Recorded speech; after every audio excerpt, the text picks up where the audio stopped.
They called it civilization. But in Rome, civilization had a price, precisely counted, taxed, and branded in flesh. For every marble column that touched the sky, 10,000 backs bent in silence. The empire didn't run on gold, it ran on bodies. So, the question must be asked, when pain becomes the foundation of progress, is that still civilization, or just efficiency in cruelty? Chronicles praise Rome's order. The ground preserves its cost. If you value the record, subscribe, because when the ledger closes, the bones still speak. The story of Rome begins not in its victories, but in its labor. Behind every triumphal arch stood an army of the forgotten, men, women, and children, dragged from conquered lands, sold by the thousands in markets from Delos to Ostia. Their names were erased, their labor uncredited, their exhaustion immortalized only in stone. When senators spoke of peace, they meant productivity. When poets praised virtue, they meant obedience. And when emperors boasted of order, they meant submission. Enforced not by justice, but by hunger, fear, and the whip, Rome's greatness was measurable. Aqueducts, roads, theaters. But so was its cruelty. Bone fractures, iron collars, and census scrolls listing humans as inventory. The empire called it management. History calls it mastery through suffering. In the ledgers of estates, one can still read the numbers. Ration allowances, loss reports, and death counts calculated to the coin. The Roman dream of order was never free. It was purchased daily in sweat and silence. And yet, the question remains unanswered. Was Rome's power built on brilliance, or merely on bodies too broken to resist? They didn't need iron to make a slave stay. Rome learned that true captivity begins in the mind. The empire could forge walls and chains, but none stronger than fear itself. When a slave arrived in Rome, the first thing taken wasn't freedom, it was identity. Their name, their gods, their language, stripped away, catalogued, replaced with a single word, servus. To be servus was not to be a person. It was to become a function, an extension of another's will. Roman law formalized this erasure with the precision of accountancy. A slave was not a who, but a what. Property, listed under res mancipi, the same legal category as livestock, tools, and land. If a master killed a slave, it was not homicide, it was damage to private property. And like property, a slave could be sold, leased, mortgaged, or inherited. The jurists of Rome debated everything: the rights of citizens, the nature of justice, the virtue of reason. Yet when it came to the enslaved, the law fell silent, because silence was part of the system. As long as suffering had a place in the ledger, it could never be considered wrong. But law alone doesn't sustain control. Emotion does. Every Roman household was a microcosm of empire, its hierarchy absolute, its obedience ritualized. In the atrium, the master's statue of household gods stood high, while the slave slept below on straw, feet toward the door. Every gesture was a reminder. Your body is borrowed, your soul permitted. Disobedience didn't need a reason to be punished. A slave could be beaten for breaking a cup, for speaking too loudly, or for existing in the wrong mood of his master. Pliny the Elder described it plainly. They live under perpetual fear. That was the point. Fear wasn't an accident. It was management. Roman poets even aestheticized it. Horace called the good slave a silent instrument of order. Seneca, more philosophical, justified cruelty as moral training, pain as education, obedience as virtue. The whip became a teacher, the master a priest of discipline. For the enslaved, resistance was reduced to gestures so small that history almost missed them. A missing tool, a delayed task, a whispered insult in a language their owners didn't understand, each a rebellion measured in heartbeats. In letters and graffiti unearthed in Pompeii, archaeologists found fragments of this defiance, crude jokes, prayers, initials carved behind stable doors. Their humor was the last freedom they could afford. But what crushed them wasn't just the whip, it was invisibility. No record of their thoughts, no portrait, no grave with a name. They existed only when they broke the rule, or pleased the master enough to be mentioned in a ledger.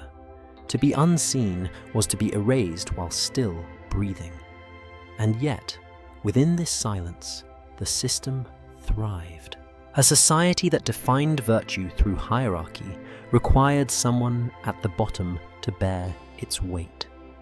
Roman citizens looked upon their slaves not with hatred, but with a kind of practical indifference, the coldest cruelty of all.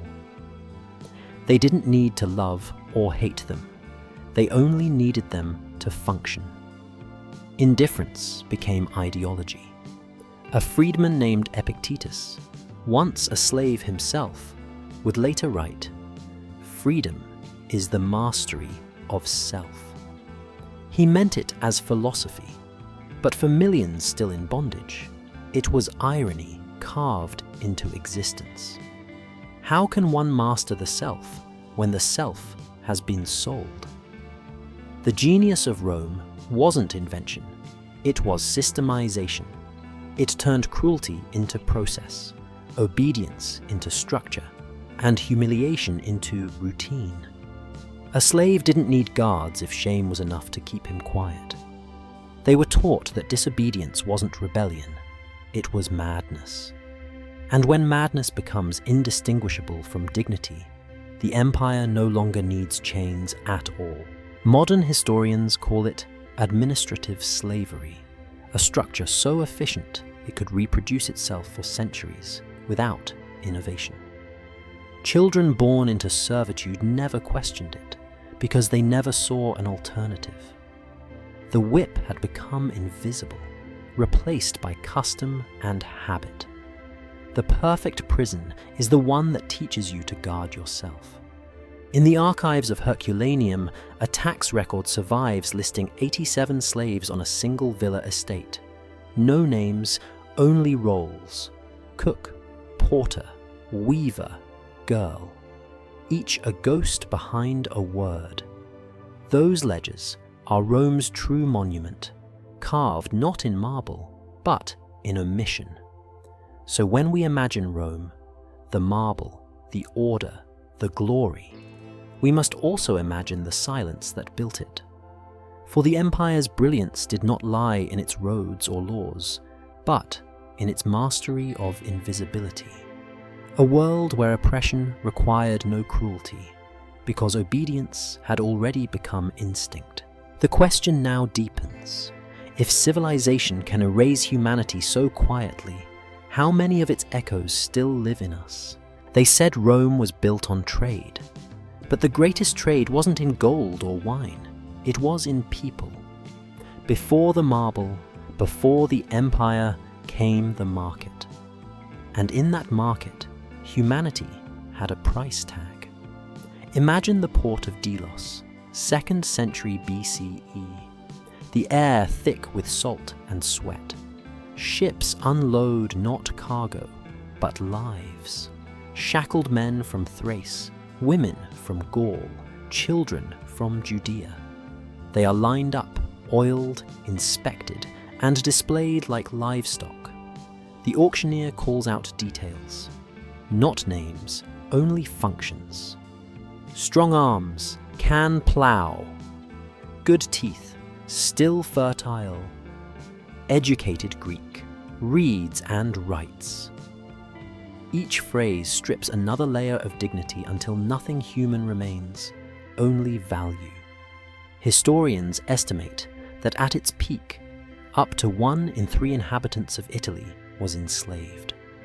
In Rome itself, the streets swarmed with slaves, cooks, scribes, tutors, prostitutes, and gladiators. Their worth was measured not by who they were, but by how efficiently they could obey. This was not chaos. It was an economy of order, a machine designed to turn conquest into currency. And like every economy, it had its rituals. The Venalitius, the slave dealer, stood on his wooden platform beside a chalked sign listing age, origin, and defects. Buyers could demand to see teeth, examine muscles, even test the voice. If the slave trembled or wept, the dealer would smear his face with ash, a primitive concealer for fear. Contracts were written, seals stamped, and a human life changed ownership before noon. There was no room for chance. Even the ethics of sale were codified. Roman law required dealers to disclose flaws, epileptic, runaway, disobedient. But these were not protections for the slave. They were protections for the buyer. Justice existed, but only for those who paid for it. The human body had entered the market, and the market had swallowed the soul. The spectacle of the slave market was not a secret. It was theatre. Citizens walked through it, as if through a gallery of flesh, a public rehearsal of power. Children watched their fathers purchase servants, wives, concubines. In the empire of spectacle, even suffering became part of civic education. Rome taught its citizens early. Freedom is not a right. It's a privilege secured by someone else's captivity. And yet the most brutal part wasn't the sale. It was the separation. Families torn apart not by accident, but by design. A mother sold south, a son east, a husband to the mines of Sicily. Documents survive recording such transactions. Lists of siblings divided among estates, marked with the casual notation divisi, divided. A single word to erase an entire world. In one letter from Egypt, a freedman writes of a woman who refused food for 9 days after her daughter was sold. Her master called it insolence. The record lists her death as natural. But the truth is obvious. She died of loss. The empire thrived on that kind of silence. The silence that ensured supply. Every new conquest meant new cargo. Dacians, Syrians, Germans, Numidians. War was business, and peace was just the interval before the next harvest of bodies. Roman generals promised plunder to soldiers not in coin, but in captives. Victory meant flesh. And in the ports of Delos, Corinth, and Ephesus, the number of slaves auctioned after each campaign reached tens of thousands. Economically, this was brilliance. Morally, it was annihilation. The empire had found a way to turn suffering into stability, violence into balance sheets. To call it civilization is to mistake precision for compassion. The more efficient Rome became, the more invisible its cruelty grew. But there's another truth buried in the ledgers. Markets require belief. And Rome believed, deeply, that hierarchy was natural, that gods made masters and servants, that order required inequality. The ideology of domination disguised itself as divine logic. Every sale was not only a transaction, but a sermon. This is how the world is meant to be. Still, beneath that illusion, the market betrayed the empire's fear, the fear of disorder. Every auction was also an act of control, a ritual to reassert ownership over chaos. The chains, the gags, the brands, all symbols that Rome itself could collapse if its slaves ever stopped believing.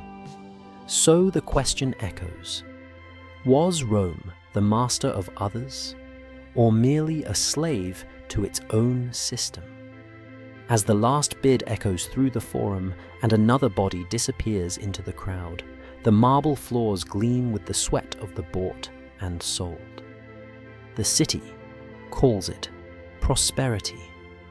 History calls it what it was: a marketplace of the human soul. Rome called them latifundia, broad estates. But in truth, they were factories of flesh. From dawn to dusk, tens of thousands labored under the sun, not as men or women, but as extensions of the land itself. The fields of Sicily, the vineyards of Campania, the silver mines of Spain, all thrummed to the rhythm of unending exhaustion. Here, the empire's wealth was not mined from the earth, it was mined from bodies. The work began before sunrise. The overseer's horn would sound, and the slaves, barefoot, half-starved, would line up in silence. No greetings, no words, just the dull weight of routine. They carried plows heavier than themselves, lifted stones until their hands tore open, and dug trenches until their spines locked in place. Every movement had an efficiency to it, almost mechanical. That was Rome's genius, to turn labor into automation without machines. In the vast latifundia, one overseer might control hundreds. He held in his hand not a tool, but a staff of iron tipped with hooks, a symbol of dominion and reminder of punishment. Above him stood the villicus, the estate manager, a free man whose entire career depended on how little his slaves cost to maintain. To him, mercy was bad economics. A slave who lasted 5 years was more profitable than one who died early, only because it reduced replacement costs. Compassion had no place on the balance sheet. Ancient writers tell us more than they intended. Columella, a Roman agricultural expert, advised landowners, "Let your slaves sleep in chains, and never allow them to converse after nightfall." Varro compared them to talking tools, instruments that breathe. Even Cicero, Rome's philosopher of virtue, defended slavery as a necessity of civilization. It was the same argument every empire would later borrow, that progress required someone else's endurance. In the minds of Lorien and Spain, the system reached its purest form. Slaves were sent underground for weeks at a time, chained together, digging by oil lamp in tunnels no taller than their shoulders. Strabo wrote that many die from the toil, yet their number never diminishes, because the empire never ran out of conquest. Each new campaign refilled the pits. No one saw them die, and no one cared. Their bones were mixed into the ore. Their ashes drifted through furnaces that smelted profit from suffering. Silver coins bearing the emperor's face were minted from that labor, a currency literally struck from human cost. When senators touched their wealth, they touched the fingerprints of the enslaved. Even in domestic work, the system ran like a machine. Each household had its hierarchy: the dispensator who handled money, the cocus who prepared meals, the cubicularius who attended sleep. They performed their tasks with ritual precision, terrified that the slightest mistake might mean flogging or demotion to the fields. Within the walls of marble villas, obedience was theatre and cruelty was management. What made it all endure was economy. Rome's economy depended on slave labour not just for production, but for status. To own many slaves was to own social proof. Wealth was visible in the number of bodies you controlled. A man's honour could be counted, quite literally, in chains. And yet, the machine demanded constant feeding. Wars supplied the raw material. Law and commerce refined it. Even religion sanctified it. The household gods were offered incense in thanks for obedient servants. The system wasn't hidden, it was celebrated. To question it was to question Rome itself. Modern archaeology reveals what ancient writers ignored. In the ruins of Pompeii, small clay tokens have been found. Slave tallies, marked with numbers and initials.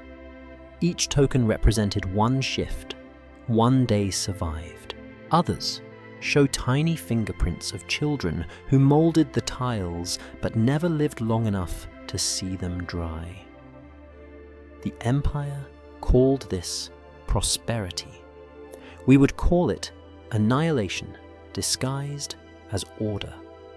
Some historians estimate that, in the late Republic, more than 2 million slaves powered the economy. They built the ports, forged the weapons, harvested the grain that fed the legions. Rome's dominance was not just military, it was logistical, a global supply chain of suffering.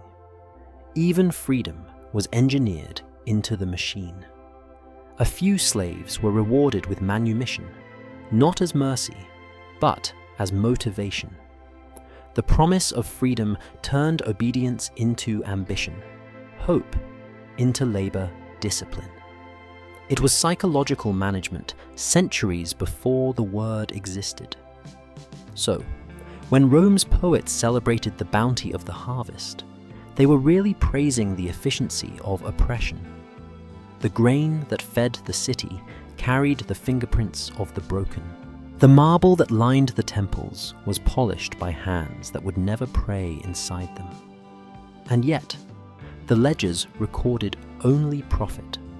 Rome didn't hide its cruelty, it normalized it. Pain became routine, routine became invisible, and invisibility became virtue. That is the perfection of the system, to convince the world that exploitation is harmony. The empire didn't need to murder its slaves to control them. It only needed to keep them alive. Just enough to work, never enough to dream. In the latifundia, the sun itself was the overseer, rising each day to witness the same endless sentence. And so we return to the question, when the cost of order is measured in broken bodies, is that stability, or merely the silence of exhaustion? Rome never wasted pain. It taxed it, scheduled it, and wrote it into policy. For an empire built on order, even cruelty had to be accounted for. Every lash, every scream, every drop of blood had administrative value. Punishment in Rome was not about justice. It was about performance. The lash and the cross were instruments of economics, designed not only to correct, but to calculate. When a slave was beaten in the courtyard, it wasn't merely anger, it was investment. Terror was a management tool, a currency of control that circulated faster than coin. The Roman elite understood that visible pain maintained invisible power. To keep millions obedient, you didn't need soldiers on every street, you needed examples. The slave who faltered at his task was flogged before others so the system could run without interruption. A single broken body could prevent 1,000 broken rules. It was cruelty refined into efficiency, governance through spectacle. Roman manuals for estate owners reveal this logic clearly. Cato the Elder, in his De Agricultura, advised, "Punish not to destroy, but to remind." The phrase is clinical, almost modern. He wasn't describing wrath, he was describing policy. Punishment, to Rome, was pedagogy, an education in submission. Fear was cheaper than rebellion. The empire's punishments were also tiered by status, a brutal hierarchy made visible. Citizens might pay fines or face exile. Slaves had no such luxury. Their bodies were the courtroom, their skin the parchment on which judgment was written. A master could order flogging, mutilation, or execution without trial. The law didn't see excess, it saw property maintenance. Justice was never blind, it simply looked away.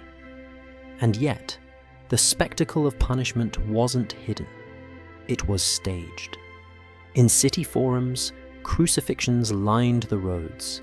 In estates, whippings echoed like hymns of obedience. Even household punishments were public, an education for other slaves, a message to visiting guests. Pain was theatre, and every Roman was part of the audience. The empire taught its citizens to admire discipline as beauty. But the genius of Rome lay in making cruelty useful.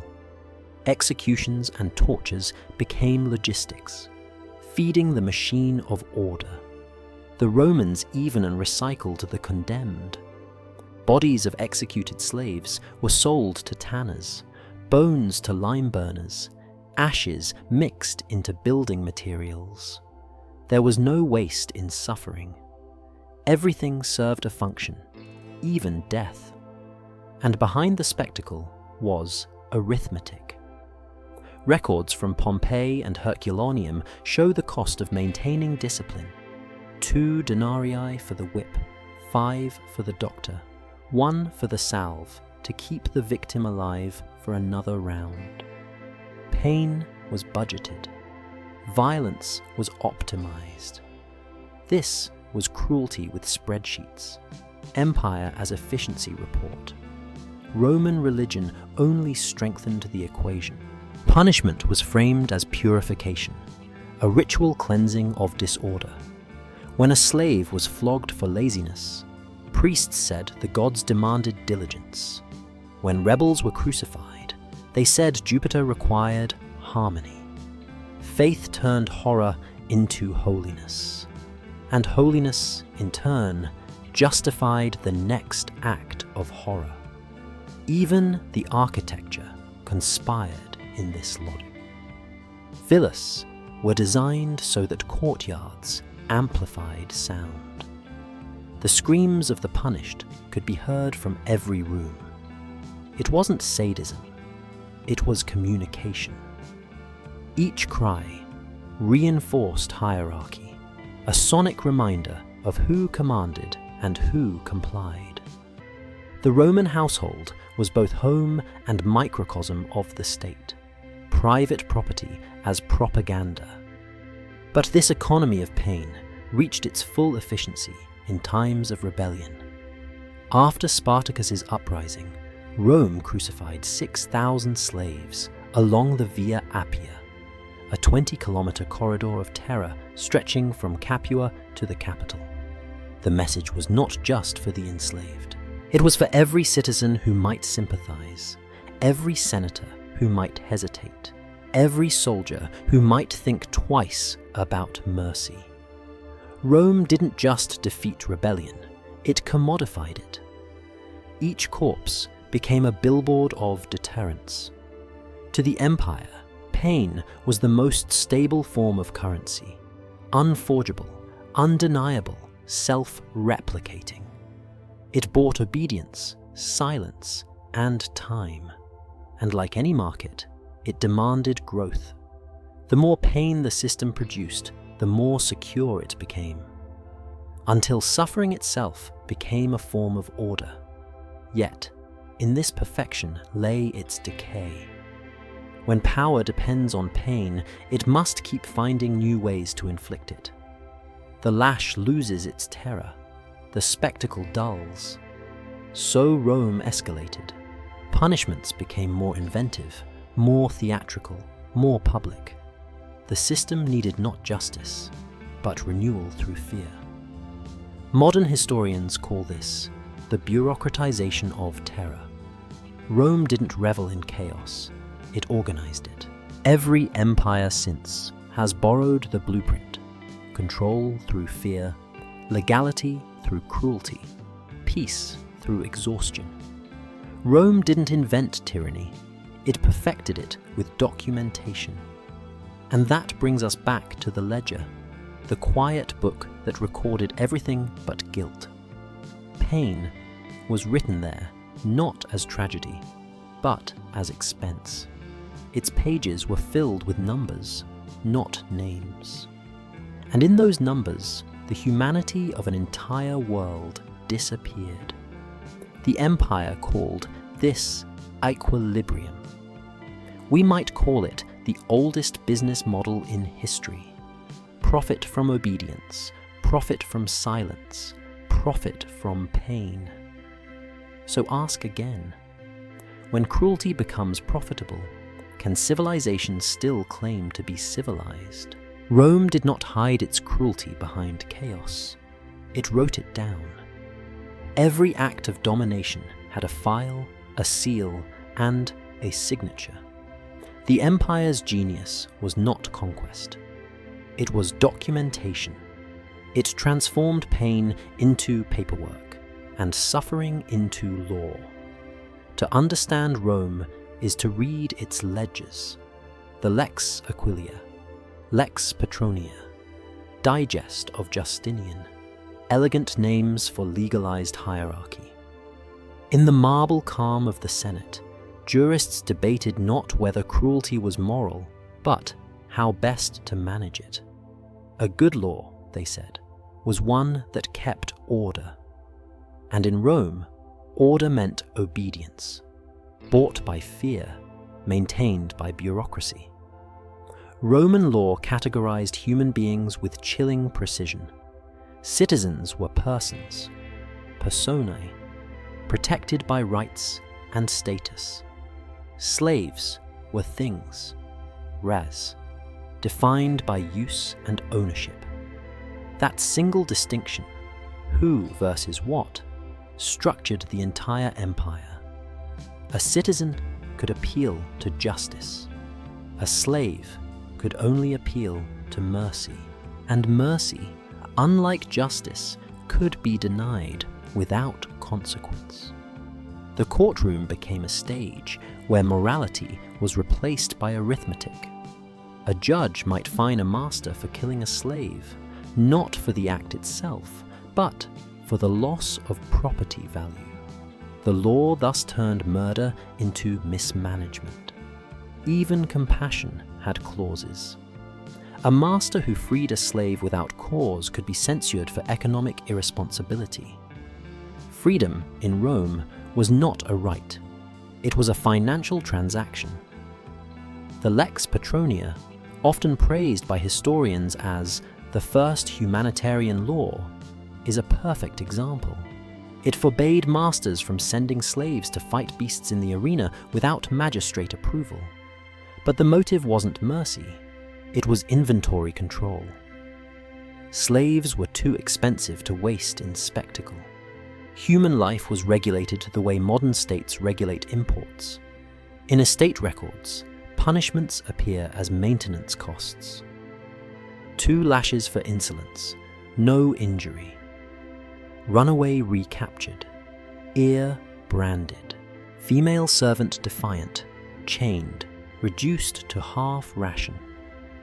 Each line written not in anger, but in ink, quiet, cold, official. Violence became invisible the moment it became administrative. Even the ritual of branding carried legal logic. a fugitive's forehead was marked FVG, fugitiva. That scar wasn't simply punishment, it was identification, a living receipt. A branded slave was less valuable, yet easier to control. The mark announced both guilt and ownership. The body became a portable document, certified by pain. Rome's obsession with order reached deep into language. The word discipline, disciplina, meant both education and punishment. The empire collapsed moral distinction until teaching and torment became synonyms. The same law that built schools also built scaffolds. The same ink that wrote philosophy also recorded execution. In the empire of reason, cruelty needed only paperwork to appear rational. It's tempting to think this legal machinery was heartless by accident, that it was a flaw in an otherwise enlightened system. But it wasn't. It was the system. The law existed not to restrain cruelty, but to define its boundaries, to ensure violence remained productive. Pain was allowed, even encouraged, as long as it served order. Rome feared chaos more than injustice, and so it codified everything except conscience. The jurists were not monsters. They were bureaucrats, efficient, eloquent, and utterly obedient to structure. They called it civilization, because civilization, to them, meant predictability, a world where suffering could be scheduled and measured, where morality could be deferred to process, where ink could absolve blood. Modern scholars still admire the Roman legal system. Its clarity, its logic, its endurance. They call it the foundation of Western law. And they are right. But what survives of Rome's reason also carries its coldness, the idea that order outweighs empathy, that legality is virtue enough. In every statute, there lingers the shadow of the whip. When we study the empire's archives, we find not chaos, but symmetry. Pain was written into policy, silence into stability. The law did not hide the whip, it held it steady. And the ledger, that quiet witness of administration, became the moral center of Rome. It told a simple story, that the world could be cruel, so long as cruelty was organized. So, when we call Rome the birthplace of civilization, we must ask, was it civilization or merely the perfection of compliance? Because every marble column that still stands today rests upon an invisible foundation, a mountain of paperwork and the ghosts it justified. Rome understood something terrifying about power. The body is the easiest province to conquer and the hardest to liberate. Where the whip governed the back, desire governed the soul. In the empire's private chambers, domination didn't end with labor. It continued in intimacy. Sex was not indulgence, it was infrastructure. For the enslaved, the body was never their own. It was property, a multi-purpose tool of work, pleasure, and punishment. In elite villas, young girls and boys were raised not for freedom, but for availability, trained to serve meals by day and desires by night. Their owners called it affection. The law called it usus, use. Rome had no crime of sexual assault against slaves because the concept was impossible. A thing cannot be violated. It can only be used improperly. Ancient writers describe these practices with casual precision. Seneca wrote that a master may seek comfort from his slaves as from his possessions. Juvenal joked about senators choosing servants by beauty, not skill. Pliny praised discipline among household youths who keep their silence. none saw contradiction. Virtue and violence shared the same bed. The slave's body became a theatre of politics, where pleasure justified hierarchy. In Rome, power was eroticized. To own was to touch, to control, to define the limits of another's existence. Sexual domination wasn't a secret perversion. It was a ritual affirmation of status. Each act reminded both parties of the natural order. One commands, one obeys. Desire became doctrine, and it extended beyond the private home. Brothels across the empire were stocked with enslaved women and men, branded and catalogued by origin. Greek women cost the most. Syrians were considered exotic. Africans, strong and enduring. Prices were set by youth, condition, and silence. Graffiti in Pompeii still advertises. Naked girl from Gaul, 2 asses. Clean and quiet. Beneath those walls, the empire's sexual economy thrived. The state taxed prostitution and issued licenses, not to protect the exploited, but to profit from them. Even pleasure paid tribute to the empire.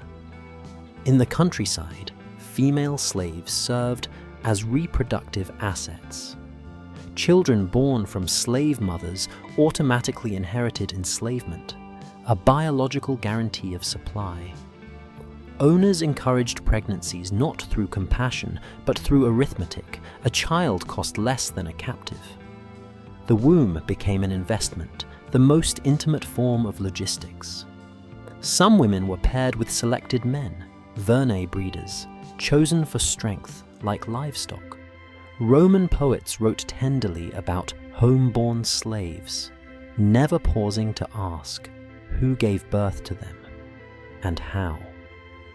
Yet the system didn't depend only on violence.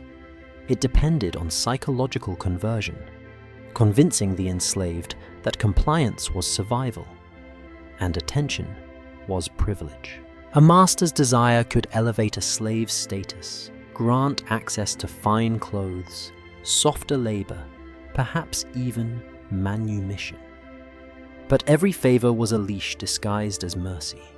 The slave's body became currency in an emotional marketplace, traded not only for pleasure, but for proximity to safety. Some resisted in silence, averted eyes, deliberate coldness, withdrawal into numbness, tiny rebellions against being consumed. Others found power in the only realm left to them, secrecy.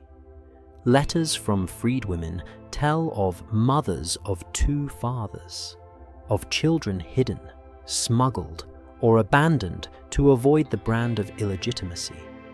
Survival required deception as much as endurance. For Roman society, these relationships were not shameful. They were structural. The family itself, the domus, rested on the legal power of the father, the paterfamilias, whose authority over slaves and household extended even to life and death. Sexual access was part of ownership. Moral philosophers might condemn excess, but not the act itself.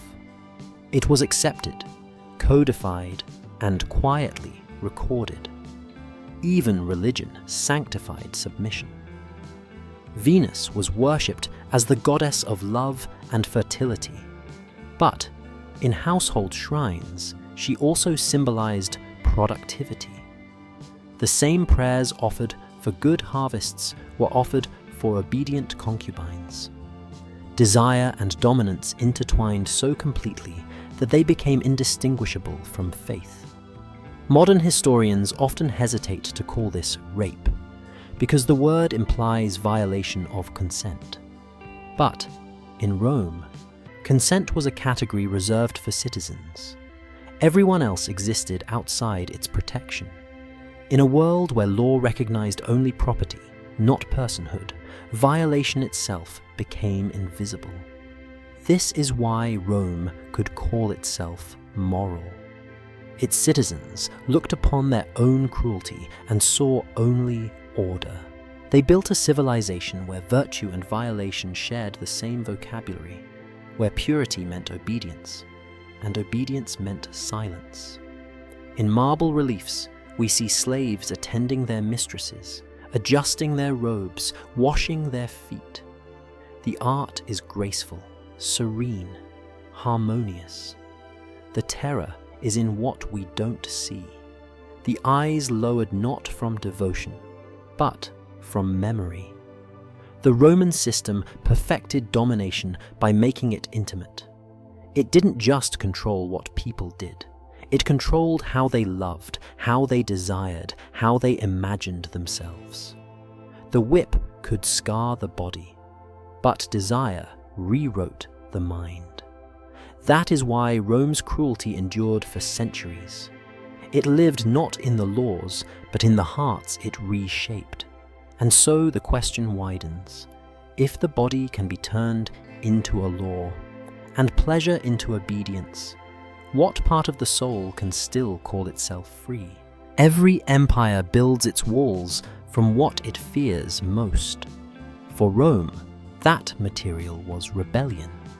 And to prevent rebellion, the empire discovered a tool more efficient than armies, more lasting than chains: fear. Not chaos, but engineered fear. Precise, systemic, renewable. The Romans called it disciplina, the discipline that keeps both soldier and slave in line. It was not just punishment, it was programming.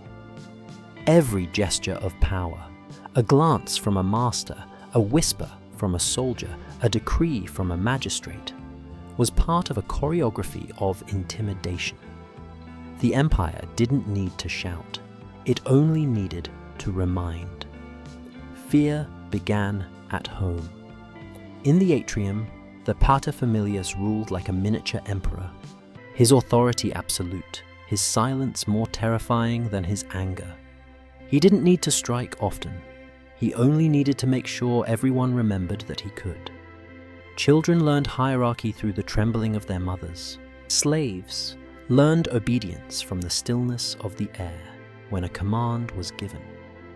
Even mercy was strategic, a pause that made the next punishment unpredictable. In the barracks, fear took a different shape. Roman soldiers were trained under the same system used for slaves: reward through deprivation, unity through collective punishment. If one man fled, 10 would be executed. They called it decimatio, the killing of every 10th soldier. It worked not because it was frequent, but because it didn't need to be. The anticipation of terror was more powerful than terror itself. Every level of Roman life mirrored this logic.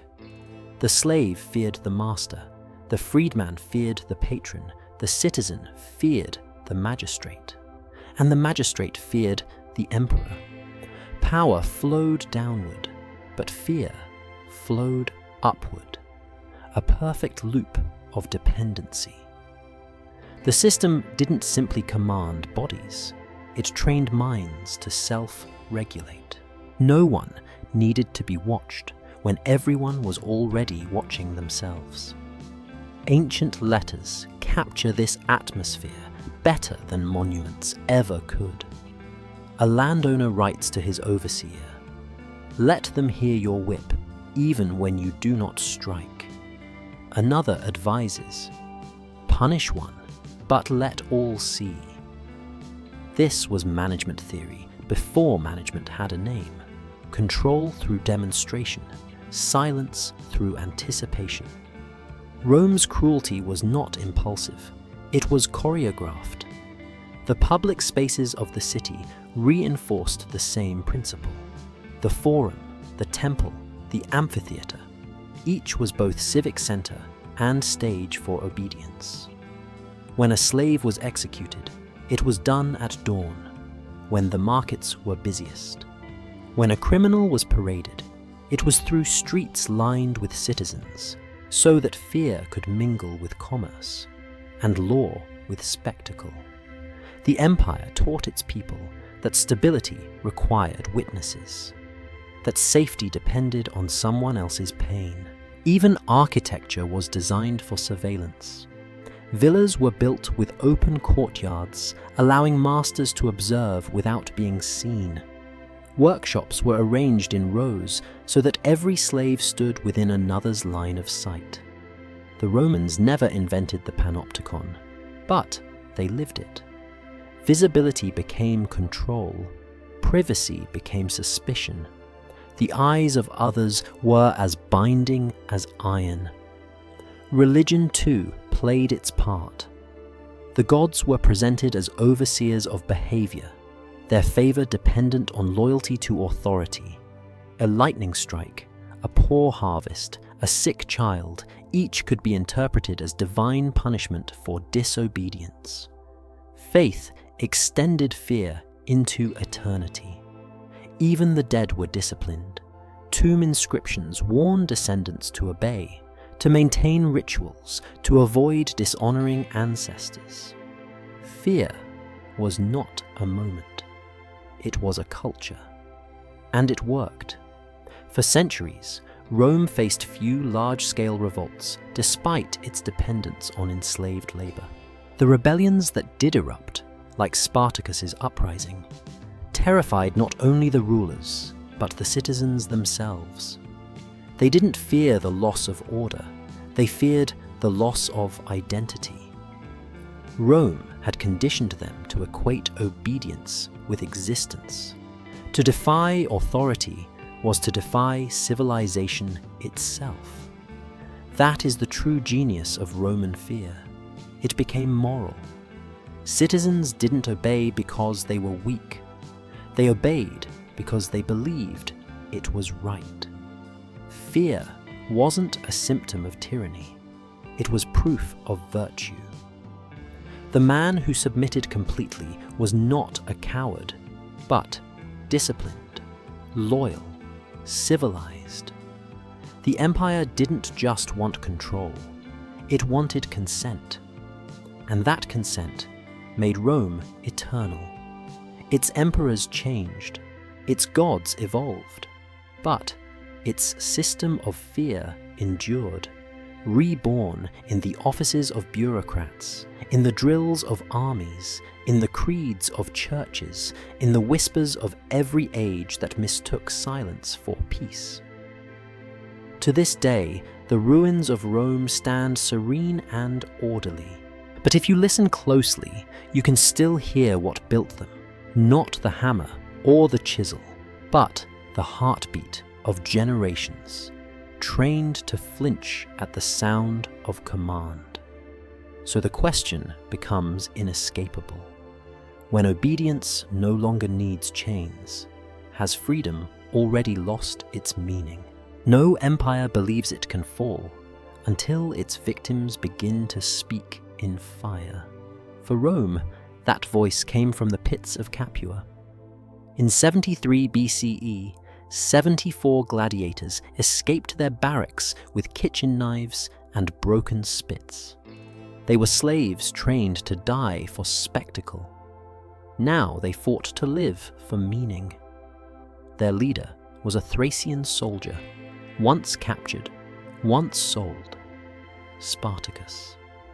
The chronicles would later call it a rebellion. But in truth, it was a reckoning. The men who had been used as entertainment turned their training against the masters who had profited from their agony. Within months, their small uprising became an army of over 70,000 shepherds, miners, farmers, and slaves from every corner of the empire. They moved like a wound that refused to close. Rome's generals laughed at first.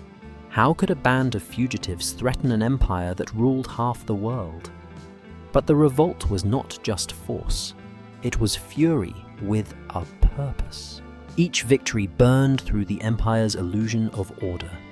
Each defeat reminded Rome that its foundation, obedience, could crack. Spartacus didn't fight for conquest. He fought for escape, for dignity, for something Rome couldn't measure, the right to exist uncounted. He divided plunder equally, refused to call himself king, and punished those who violated women or killed civilians. In a world built on hierarchy, he attempted equality. And that, not the swords, was his true threat to Rome. At its height, the rebellion humiliated legions, defeated praetors, and nearly reached the Alps. Freedom was visible, the mountains on the horizon. But the empire was relentless. Rome didn't need to win battles. It needed to restore fear. Crassus, the richest man in Rome, took command. He brought not just soldiers, but accountants. He understood that victory required balance, not bravery. For every deserting unit, he revived an ancient ritual, decimation, the execution of every 10th man. Fear restored discipline, and discipline rebuilt Rome's rhythm of control. The rebellion began to fracture. Some wanted to escape beyond the Alps. Others wanted to turn and plunder Rome itself. Hope, once united, splintered under hunger and fatigue. By 71 BCE, they were trapped in southern Italy, surrounded, starving, yet unbroken. Spartacus rode into the final battle bare-chested. The blood of his comrades streaked across his arms. He fell fighting, surrounded by legions. No one ever found his body. Rome found 6,000 others instead. Crassus ordered them crucified along the Via Appia, from Capua to the gates of the city. One cross every 40 meters, a road of death that stretched 200 kilometers.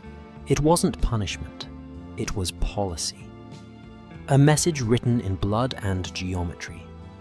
This is what defiance costs. Travelers took days to pass that road. They said the air hummed like iron in summer, each corpse a warning, each shadow a signature of the empire. The Senate applauded. The people watched, learned, and continued their lives. The rebellion had been extinguished, but so had the illusion that Rome's peace was natural. Because for a moment the slaves had shown the world what Rome truly feared. Not chaos, but conscience. A society built on obedience cannot survive the sight of someone standing upright. Even defeated, Spartacus broke something Rome could never mend, the myth that slavery was destiny. Roman poets would later soften the story. They called it tragic, misguided, foolish. Historians reframed it as an accident, not a symptom. But beneath the marble calm of the empire's narrative, the bones of Capua whispered otherwise. They spoke of a question Rome never answered. What happens when the machinery of fear meets those who have nothing left to lose? The revolt of the broken did not destroy Rome, but it forced Rome to confront itself, to see the mirror it had always avoided. For years afterward, laws grew stricter, punishments harsher, surveillance denser. Every act of mercy was now an act of calculation. The empire had learned its lesson. Never allow the oppressed to hope again. Yet hope has a habit of surviving where it shouldn't. In the fields, whispers spread of the man who fought for no master, who died free, who proved that even the lowest could shake the highest. Children of slaves repeated his name in secret, not as rebellion, but as prayer. Rome had crucified Spartacus's body, but not his idea. That idea, that no one is born a tool, haunted every empire that came after. Because once a man has seen the machinery of obedience, he can never unsee it. And once he speaks, even in defeat, silence itself become a form of resistance. So when you walk along the Via Appia today, lined with olive trees and tourists, remember, the stones beneath your feet once ran with blood that refused to obey. The empire's greatest fear wasn't rebellion, it was awakening. Rome triumphed. At least, that's what the Senate wrote. The roads were cleared, the crosses emptied, the markets reopened. From the ashes of rebellion, the empire reclaimed its favorite illusion, peace. But beneath that calm lay something colder, a new kind of control. The rebellion had ended. The management of fear had evolved. In the years after Spartacus, Rome rebuilt itself not by loosening its grip, but by tightening it.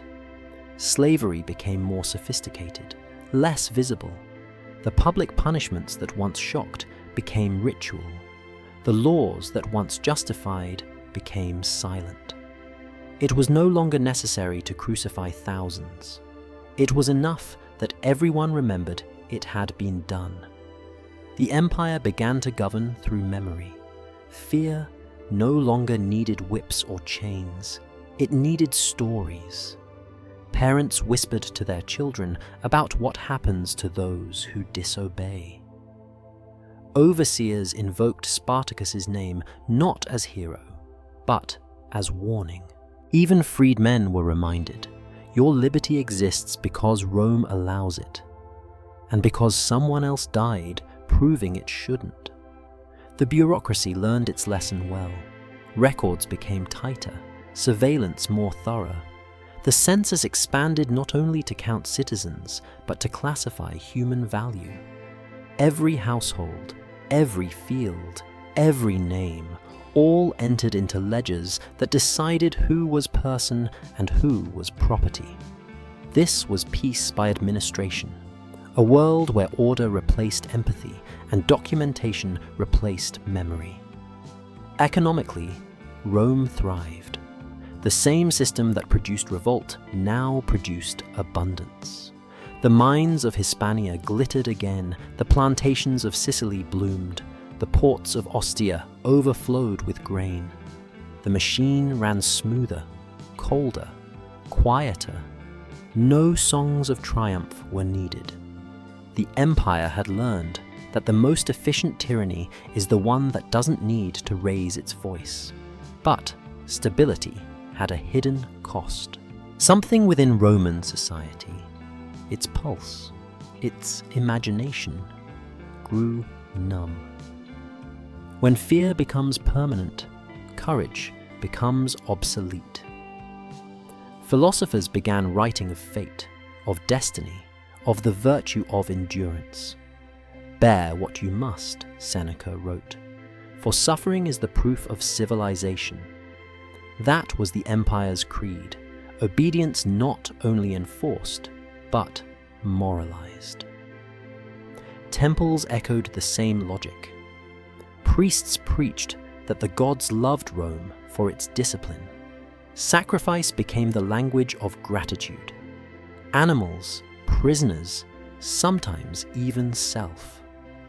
The line between worship and submission blurred until both became indistinguishable. In Rome, peace was not the absence of pain, it was the organization of it. The aftermath of the revolt reshaped the very psychology of the empire. Citizens learned to admire restraint more than justice, order more than freedom. The Senate rewarded loyalty above wisdom, obedience above truth. The collective memory of Spartacus didn't die, it was rewritten. His name became shorthand for chaos, his cause for barbarism. The message was clear. Morality belongs to the victor. Rome didn't silence dissent, it domesticated it. And yet, the empire couldn't fully erase what it had seen. For a fleeting moment, Rome had looked into the mirror of its own cruelty and flinched. The revolt had shown that obedience was not natural, that submission had to be constantly taught, that fear had to be maintained like a fragile fire. The state could kill the rebels, but it could not kill the question they left behind. Even centuries later, when Christianity spread across the empire, the echoes of that question remained. Its message, that the first shall be last, that slaves and masters are equal before God, terrified Roman elites precisely because it inverted their logic. Faith became the new rebellion. Rome tried to crucify that idea too, and once again, it failed. Because the real legacy of Spartacus was not freedom. It was contagion, the idea that power built on fear can be challenged, even if it cannot be destroyed. Every empire afterward inherited Rome's tools, but also its ghosts. Every system that demanded obedience also feared awakening. And so, Rome's peace endured, vast, glittering, disciplined. But it was the peace of a clenched fist, steady, controlled, incapable of release. Its greatest victory was not over its enemies, but over its own conscience. It taught the world that cruelty, if organized well enough, can pass for civilization. That the calm of empire is simply exhaustion wearing a crown. The crosses along the Via Appia eventually rotted, their bones absorbed by the earth. But the idea of those crosses, that memory of public pain turned private lesson, never disappeared. Rome learned how to make punishment invisible, yet eternal. And we, inheritors of its order, still live among its echoes. So, when we praise stability, when we call discipline virtue, when we mistake fear for peace, perhaps we are not praising progress at all. Perhaps we are still walking the same road, quiet, organized, and lined with invisible crosses. Every empire imagines its strength will last forever. Rome's mistake was thinking morality could be managed like territory, mapped, taxed, and disciplined. But the cost of its perfect order was not chaos. It was emptiness. By the 1st century CE, Rome had mastered control so completely that it forgot why it existed. Its citizens obeyed the law, but no longer believed in it. The Senate debated formality, not philosophy. The temple stood full of offerings, but empty of faith. The empire had preserved the body and lost the soul. When fear becomes routine, it no longer needs cruelty. It becomes culture. The Romans no longer needed the whip to obey. They carried it in their minds. A slave who had been freed still rose early, still bowed, still asked permission to speak. Citizens still saluted statues of emperors they secretly despised. No one forced them. They simply didn't know how not to. Freedom had been trained out of them. Philosophers tried to fill the void. Stoics preached endurance, Epicureans detachment, Christians forgiveness. All responses to the same disease, a civilization that mistook control for virtue. Seneca warned that we suffer more in imagination than in reality. But in Rome, imagination was reality, because everyone imagined the same thing: punishment. Art reflected the rot. Frescoes no longer celebrated triumphs, but banquets. Marble busts no longer showed gods, but faces tired from ruling. Even architecture began to turn inward. Villas grew taller walls, fewer windows, more privacy, more fear. The empire that once conquered the world now hid from itself. And yet, it kept calling itself moral. Roman virtue, virtus, had once meant courage. Now it meant conformity. The good citizen was the silent one, the good slave, the obedient one. The good emperor was the one who killed quietly. The more Rome spoke of discipline, the less it understood justice. In the provinces, governors exploited their subjects under the guise of maintaining order. Taxes increased, conscription spread, and entire villages sold themselves into bondage just to survive. To question authority was treason. To suffer was loyalty. Pain had become patriotism. Even mercy became corrupted. When Emperor Augustus granted freedom to a few thousand slaves, he wasn't celebrating compassion, he was testing obedience. The freedmen owed him not gratitude, but worship. He had discovered a deeper form of control, to enslave through generosity. By granting life, he owned it twice. The empire's moral collapse was not sudden. It seeped in quietly, like oil into marble. Every reform that promised stability removed another layer of humanity. Every efficiency destroyed another capacity for empathy. The machinery ran smoother, but the people disappeared inside it. Historians would later call this period Pax Romana, the Roman peace. But peace is not the absence of noise, it's the silence of exhaustion. The legions guarded borders, the bureaucrats counted taxes, the citizens entertained themselves with blood and games. Everything functioned, but nothing lived. It was the calm of a heart that has stopped beating. Even the gods grew distant. Omens no longer inspired awe, they inspired paperwork. A thunderstorm meant more priests to pay. A famine meant new taxes. The divine had been nationalized, and prayer became just another form of accounting. The sacred ledger still balanced, but the faith behind it was bankrupt. Rome's writers began to notice. Tacitus lamented that the more laws, the less justice. Juvenal asked, "Who will guard the guards themselves?" Their words were not rebellion. They were autopsies. They described a civilization that still moved, but only by reflex. And beneath that stillness, a new anxiety grew. Rome had conquered everything except uncertainty. It had measured every distance, codified every rule, punished every defiance. And yet, it could not explain its own emptiness. The empire that once built roads to connect the world now built walls to contain itself.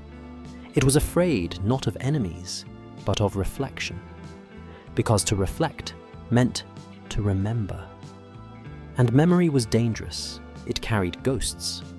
Of Spartacus, of nameless slaves, of all the screams that had once kept the system in tune. Rome could bury bones, but not the logic that had placed them there. That logic had become its bloodstream. The collapse of morality did not look like fire or invasion. It looked like comfort. People still ate, traded, prayed, obeyed, but no longer cared why. The empire had achieved eternal stability by hollowing itself out. It survived not through faith or justice, but through the inertia of fear.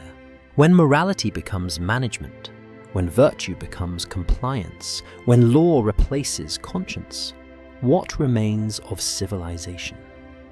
A structure, perfect in symmetry, lifeless in spirit, a monument to obedience mistaken for peace. That was Rome's true decline, not when the barbarians came, but when its people no longer remembered what it meant to be free. Rome is gone. Its temples are ruins, its emperors dust. But its logic, its way of organizing power through obedience, fear, and record endures. Every ledger, every law, every silent hallway of bureaucracy still speaks in its tongue. Because empires do not die, they change uniforms.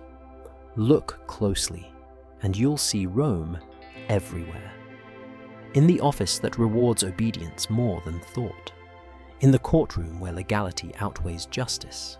In the worker who apologizes for resting. The citizen who fears speaking truth. The nation that calls control stability. The marble has cracked, but the pattern remains. Order as virtue, silence as peace. The Roman ledger became our database. The census became our identity card. The slave collar became the contract. And the whip? It became policy, subtler, quieter, enforced not by blood, but by bureaucracy. Pain no longer screams, it signs documents. This is Rome's true immortality, not its monuments, but its methods. It taught the world that domination can wear the mask of discipline, that submission can be taught as patriotism, that fear can be administered like medicine. It perfected the art of turning violence into paperwork. And we, its descendants, perfected the art of pretending not to notice. We live in a world that calls itself free, yet counts its citizens, monitors their speech, audits their worth.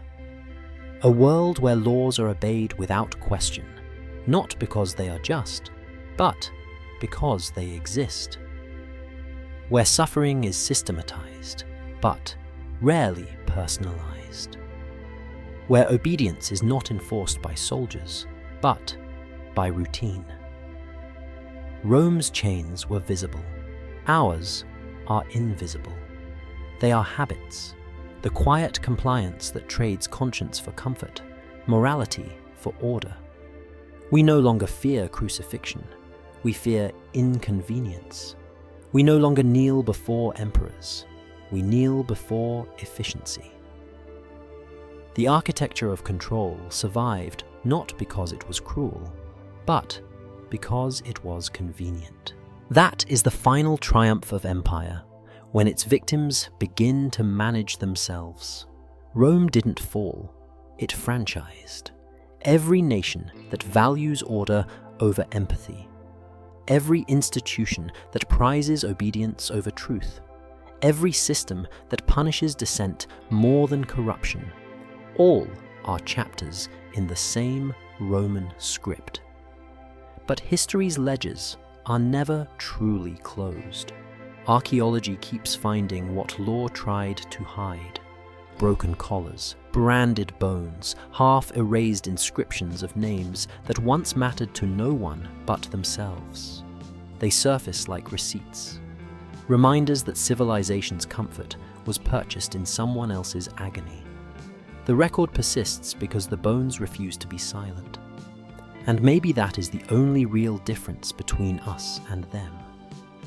The Romans believed the past could be buried beneath stone. We believe it can be buried beneath data. But both foundations crack. Both leave ghosts in the margins. Walk any museum, and you can trace the pattern. Artifacts of control polished into beauty. A whip displayed as craftsmanship. A chain labelled ironwork. A ledger preserved for its handwriting, not for what it recorded. We call it heritage, a sanitized word for horror made elegant. Yet, the truth of Rome is not in its marble, but in its memory. It teaches that civilization is not the opposite of cruelty.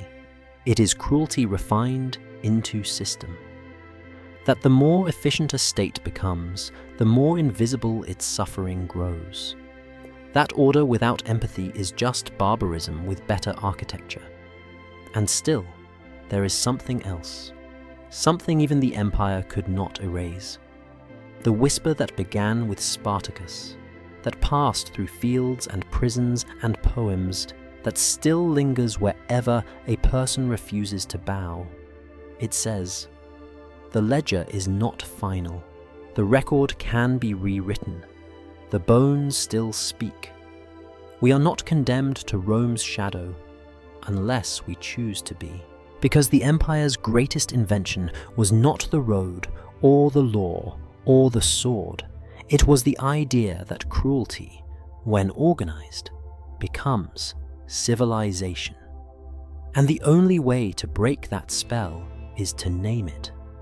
So when you walk through cities of glass and steel, beneath cameras that watch like Roman gods, remember this: every empire calls itself eternal, until someone decides not to believe it. If you value the record, listen closely, because when the ledger closes, the bones still speak.